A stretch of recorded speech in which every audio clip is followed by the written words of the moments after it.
Welcome to Prep Sports Network's Coaches Show, back again. It's been a while. It's been a minute, but we're back in the house. I'm Brian Stanley. Joining me is David Schuster, head coach of your Mission Prep Royals. Coach, pleasure to have you back on board. It's great to be back. Really excited. Can't wait to get going, man. I first want to thank our sponsor returning from last year. Central City Motorsports teamed up with Bob Moses Ceramic Coating. Got multiple logos here for them. Ceramic coating, anything you got, car, truck, RV, boat, trailer, they'll take care of you, and they'll make that paint last and that finish last longer than it would normally. So check them out, bobmosescc.com, or give them a call at 805-345-3080. And my buddy Craig McDonald over there at Central City Motorsports will be happy to take care of you. Coach, let's start into the season and let's get into the returning cast, led by the big man RJ Esmon, the heavily recruited lineman on the West Coast. I mean, we're very, very excited about this entire senior class. RJ certainly leads that class. Like you said, very heavily recruited, but more importantly for us, he's really established himself as a leader in this program. He's a team captain voted by his peers. We really expect great things out of him. We've seen great things out of him, and can't wait to kind of see what his senior year looks like. I know a lot of other schools and colleges are kind of in the same boat with him. So really, really, really thankful for him and excited to see what his senior year looks like. Kind of alongside with him, obviously, you got Colby White, and Colby has really established himself as he's another team captain. He's one of the leaders of this program. He looks really, really good. Ball's coming out really crisp. He's kind of turned into everything we were hoping he might become when he was a freshman here. 6'2", 210. Just become an absolute dominant force for us in all aspects of this program. It's always a good thing in your program when your quarterback is just as bad as everybody else. He can kind of throw down with everybody, doesn't mind hitting. Got a very physical nature to him, and that's it just makes it changes the dynamic of the team in a major way. So the Valera twins, Mario and David, obviously they're back. Huge forces for us on defense. They're going to play a lot of roles for us on offense as well. Very thankful for them. And then there's a lot of other senior leaders that have really, they're not voted as team captains, but they all got votes as team captains. I got to say, coming out of camp week, this was the most votes we had ever for seniors to be captains. We had 8 kids who all got votes. It was a very close vote, and it wasn't like we diluted the brand. It was every single one of them had a very viable path to be team captain and had proven it over time. So George Kardashian, Cole Tanner, Tyler Garrett, there's a number of Aiden Dolan, there's a number of kids that have really just emerged as huge aspects for us and our ability to move the ball, our ability to be dominant on defense, but really their character and the type of men that they are. And so what it's created for us, honestly, is one of the happiest, most joyful teams I've ever been a part of. This team is kind of all over campus. Like, they're bringing great energy every single day. They're leading the school in worship for Mass. They've just got a very different energy about them. They are a lot of fun to coach, and I'm just so thankful for this group and their energy has then kind of impacted the rest of the program. And so you've got the juniors and the sophomores and the freshmen that are trying to echo everything that they're seeing modeled by the seniors, and it's really made for obviously we hope Friday night will go well, but regardless of what happens, this feels like this is going to be a really fun year. Coach, you lay a piece of paper on your keyboard because you're a little slightly muffled on the microphone there. I don't believe so. I apologize. I'll speak up a little bit.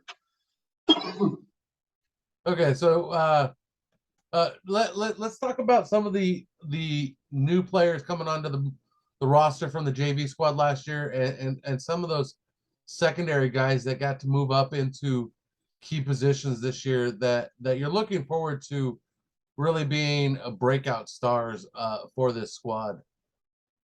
Yeah, I mean, there's a number of young men that put in a lot of hard work. We lost some really dominant seniors that opened up some position gaps, and there were a lot of young men who stepped up, kind of saw an opportunity and filled that gap for us.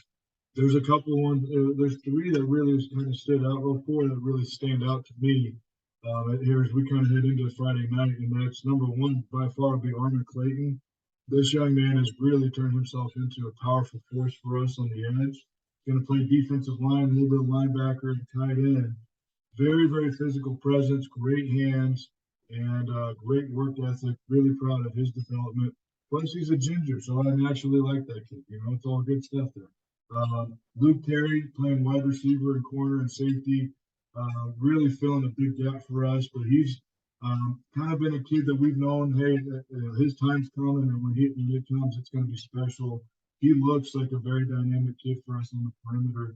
Someone who's really going to make some special things happen, and he's got great trust with Colby White. So we're really excited to see Luke and kind of his development here junior year. And then there's two transfers that have come in that we're really proud of. Cole Tanner and Gabe Amata. Both of them, they're going to sit out the first, their sit-out period, so they're not going to be able to play the first few games of the year. But when they come back, we've kind of already seen they're going to have a very dynamic presence for us, very powerful presence.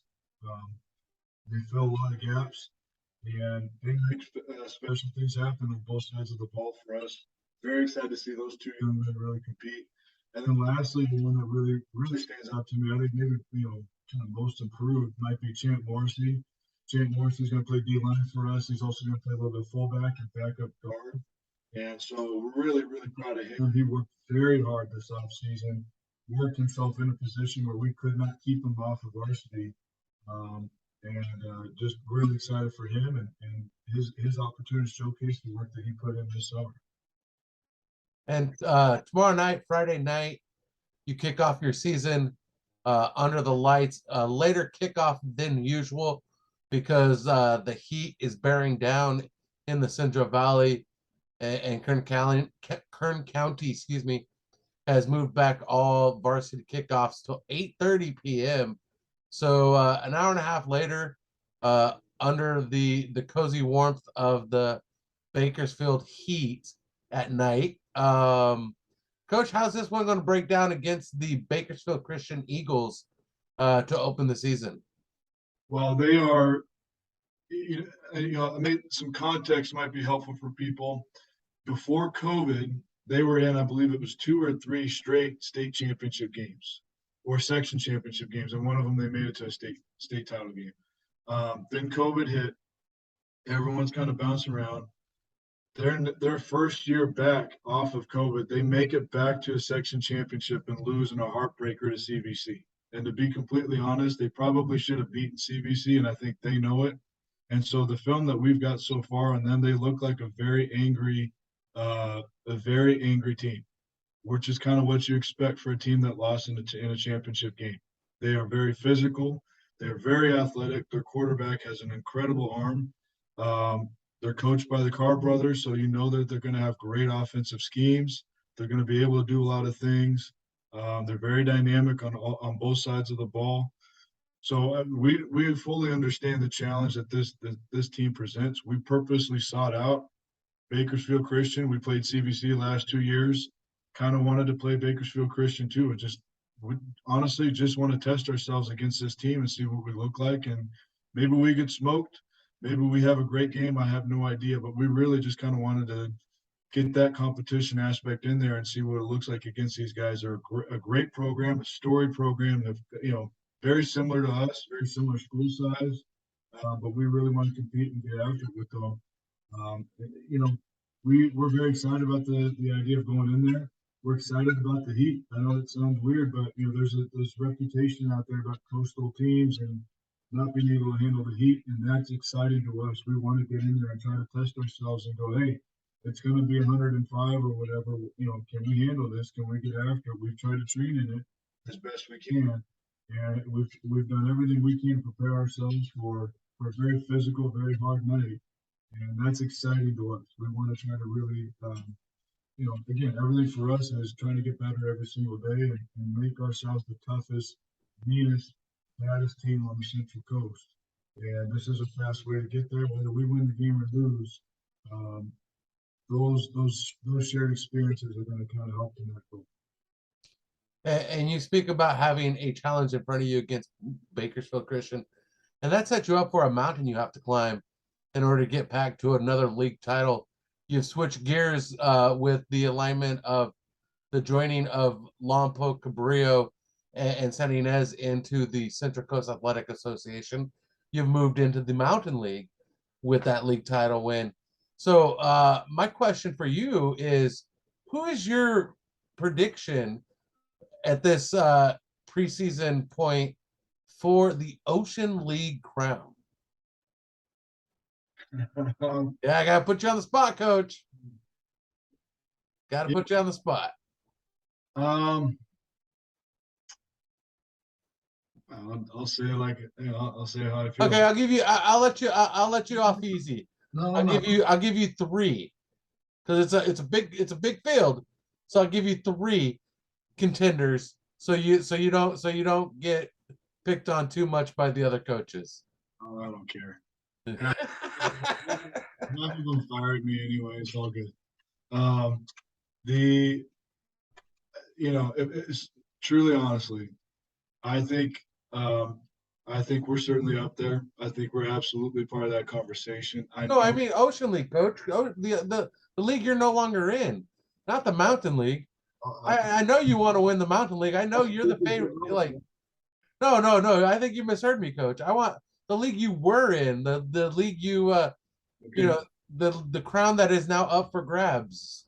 I think